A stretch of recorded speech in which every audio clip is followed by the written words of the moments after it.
So hello student, welcome to quiz pics. Last video के अंदर हमने इक्वेशन ऑफ ट्रेजेक्ट्री की बात करी थी। नाउ इक्वेशन ऑफ ट्रेजेक्ट्री को फर्दर डिस्कस करते हैं और इससे रिलेटेड एक और न्यूमेरिकल को देखते हैं जो कि हमारा प्रीवियस ईयर में आ रखा है। तो देखिए ध्यान से, इक्वेशन ऑफ ट्रेजेक्ट्री जो होती है वो क्या होती है, एक्स और वाई के बीच में क्या होता है, रिलेशन।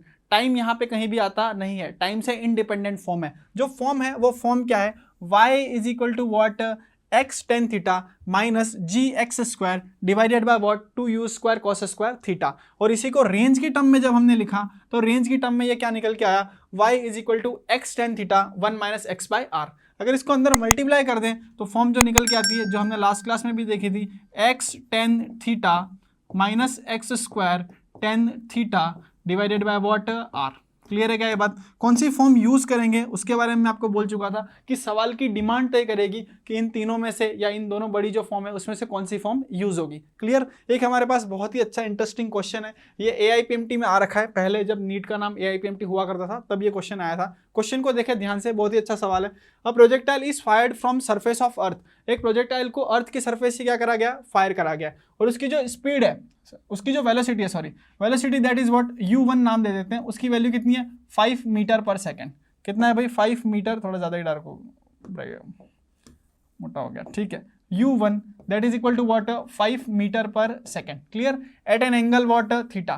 कितने एंगल पे फेंका आपने उसको, थीटा पे, with the horizontal. The another projectile on another planet. एक तो चल रहा है सब कुछ अर्थ पे और एक किसी प्लेनेट पे चल रहा है।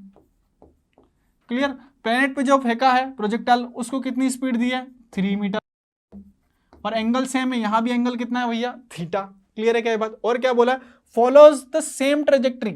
उनकी जो ट्रेजेक्ट्री है वो क्या है, एकदम आइडेंटिकल। तो ट्रेजेक्ट्री अगर आइडेंटिकल है तो ट्रेजेक्ट्री की जो इक्वेशन आएगी वो भी क्या आएगी, आइडेंटिकल आएगी। क्लियर है क्या ये बात? चले, निकालना क्या है हमें, then find the value of acceleration due to gravity on the planet. Earth पे जो हमारी ग्रेविटी है उसको हम किससे रिप्रेजेंट करते हैं, स्मॉल जी से, और जिसकी वैल्यू कितनी है, 9.8 मीटर पर सेकंड स्क्वायर। उस प्लेनेट पे कितनी ग्रेविटी होगी हमें आइडिया नहीं, तो हम किससे रिप्रेजेंट कर रहे हैं, जी डैश से।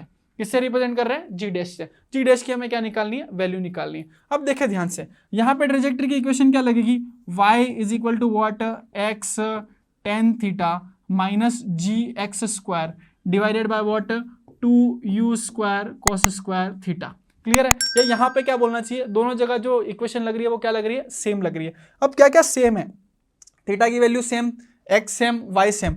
डिफरेंट क्या है, एक तो u डिफरेंट है और एक क्या डिफरेंट है, g डिफरेंट है। तो दोनों का u और g लेते हैं। तो देखें ध्यान से, एक बार तो लिखते हैं अर्थ के लिए, तो g divided by you square. ये हम लिखा रहे हैं किसके लिए, अर्थ के लिए, इक्वल टू व्हाट, प्लेनेट के लिए क्या है, g dash divided by what, u square. इसको हमने u1 अगर नाम दिया है तो दूसरे वाले को हम क्या नाम दे देते हैं, u2।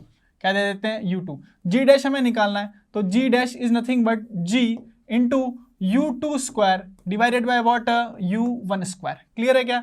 g अर्थ पे जो ग्रेविटी है उसकी वैल्यू कितनी है, 9.8, that is what, 9.8 into u2 और u1 की बात करें तो अर्थ पे कितनी स्पीड थी भाई, अर्थ पे कितनी वेलोसिटी थी, 5। प्लेनेट पे कितनी वेलोसिटी थी, 3। तो देखिए ध्यान से, u2 तो 3 का स्क्वायर कितना हो गया, 9।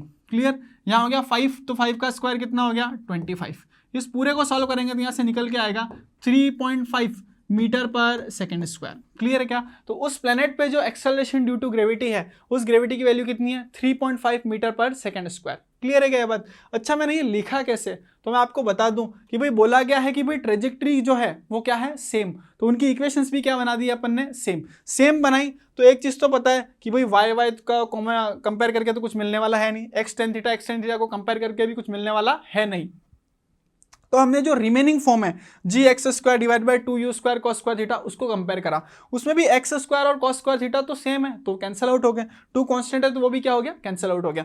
या आप चाहे तो इस सवाल को एक दूसरे तरीके से भी कर सकते हैं कि अगर मान लो अर्थ पे ऐसी ट्रेजेक्ट्री फॉलो करी, क्लियर है, और उसने हाइट अटेंड करी, लेट सपोज h1, और वहां पे ऐसी ट्रेजेक्ट्री फॉलो करी, और यहाँ पे जो हाइट अटेंड करी दैट इज व्हाट, h2।